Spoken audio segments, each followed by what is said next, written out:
बिस्मिल्लाहिर्रहमानिर्रहीम। हाजी साहब मेरे हाथ के इशारे की तरफ देखिएगा, मैं हाथ के साथ इशारा कर रहा हूँ। ये सामने आपको जो सबसे बड़ा पहाड़ नज़र आ रहा है, इस पहाड़ का नाम है जबल सोर, और इसके ऊपर जो गार है उसका नाम है गार सोर।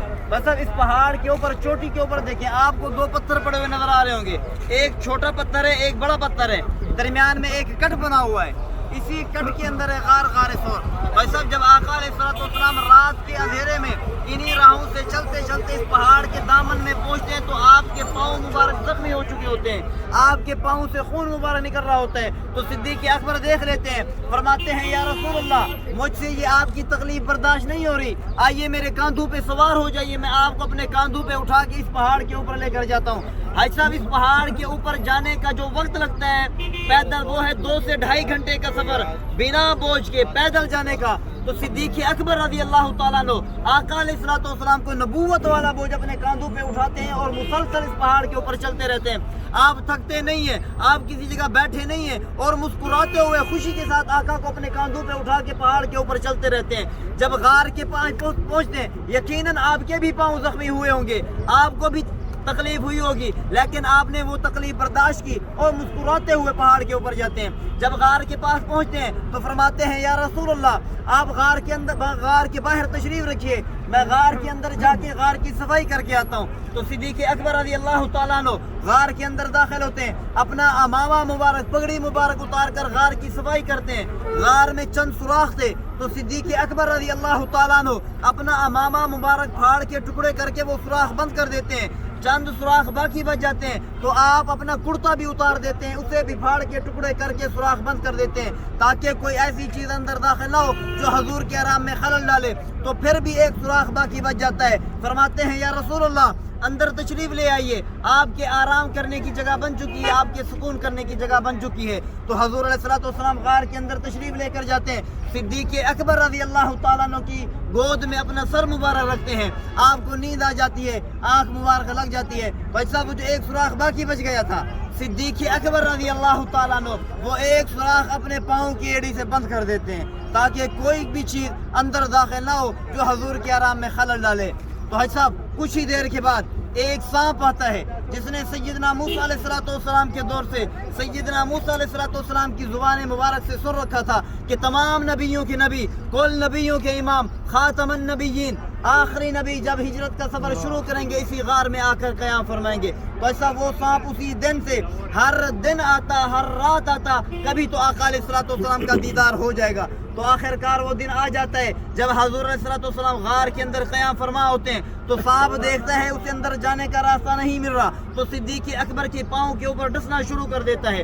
एक मरतबा डसता है, सिद्दीक़ अकबर अपना पाँव नहीं हटाते, दूसरी मरतबा, तीसरी मरतबा, मुसलसल वो सांप डसता रहता है, आप अपना पाँव नहीं हटाते। तकलीफ की शिद्दत इतनी बढ़ जाती है, दर्द इतनी ज्यादा हो जाता है कि आपकी आंखों से आंसू जारी हो जाते हैं, फिर भी आप अपना पाँव नहीं हटाते।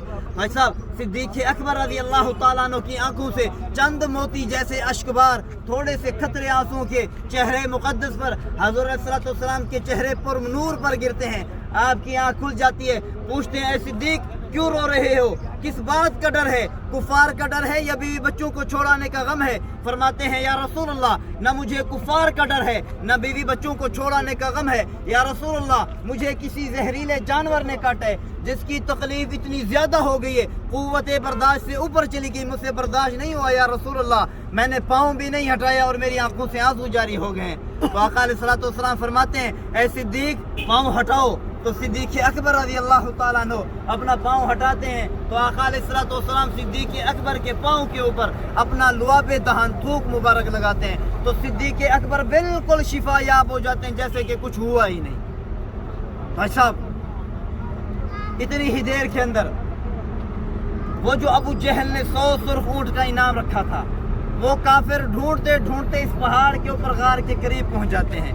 सिद्दीक़ अकबर देख लेते हैं, फरमाते हैं या रसूल अल्लाह, कुफार हमारे इतना करीब आ चुके हैं कि अगर अपने पाँव की जानिब नीचे देखें हमें देख लेंगे, क्योंकि ऐसा की जो गार है नीचे की तरफ दबी हुई है, नीचे की तरफ। तो आका अलैहिस्सलाम क्या फरमाते हैं, ऐ अबू बकर لا تحزن ان اللہ معنا، اے ابو بکر غم نہ کر، یقیناً اللہ ہمارے ساتھ ہے۔ تو اسی وقت اللہ کی طرف سے حکم آتا ہے، ایک مکڑی آ کے غار کے دروازے پہ جالا بنا دیتی ہے اور ایک کبوتری آ کے انڈے اتار دیتی ہے۔ اور جب کفار یہ منظر دیکھتے ہیں کہ غار کے دروازے پہ جالا بنا ہوا ہے اور کبوتر کے انڈے بھی پڑے ہوئے ہیں، وہ ایک دوسرے سے کہتے ہیں یہ اتنا کمزور اور ضعیف جالا ہے، آدمی کے گزرنے سے جو ہوا کا جھونکا لگے یہ اسے بھی ٹوٹ جائے، ہمیں جس نے بھی اس طرف بھیجا ہے، اس راستے کی طرف بھیجا ہے، اس کا منہ کالا ہو۔ آقا علیہ الصلوۃ والسلام اس غار کے اندر نہیں آئے، اگر آتے سب سے پہلے یہ جالا ٹوٹتا، پھر کبوتر کے انڈے ٹوٹتے۔ بھائی صاحب، اللہ تبارک تعالیٰ اپنے حبیب کی اس غار کے اندر اس قدر حفاظت فرما رہے تھے۔ بھائی صاحب، یہ وہ پہاڑ ہے جس کے اوپر آپ کے لہو مبارک کے قطرات بھی گرے ہیں، اور غار کے اندر آپ روئے بھی ہیں، آپ کی آنسو مبارک بھی غار کے اندر گرے ہیں۔ بھائی صاحب، ہمارا مقصد کیا ہے یہاں پر آنا؟ ہمارا مقصد یہ ہے کہ ہمارے حضور نے جو تکلیفیں برداشت کی ہمیں محسوس کرنی ہیں، وہ انہوں نے ہمارے لیے قربانیاں پیش کی ہیں، برداشت کی ہیں، آپ نے تکلیفیں برداشت کی اپنی امت کے لیے، ہم گناہ گاروں کے لیے، تو ہمیں کیا چاہیے کہ ہم ان کی جو آپ کو جو تکلیفیں ہوئی ہمیں وہ محسوس کرنی ہے۔ تو اللہ تعالیٰ سے دعا کرتے ہیں کہ اللہ تعالیٰ ہم سب کا یہاں پر آنا اپنی بارگاہ میں قبول فرمائے، اللہ تعالیٰ ہم سب کو اپنی حفظ و امان میں رکھے، جتنی بھی ہم سے کمیاں کوتاہیاں ہو چکی ہیں وہ اللہ تعالیٰ معاف کرے۔ الحمدللہ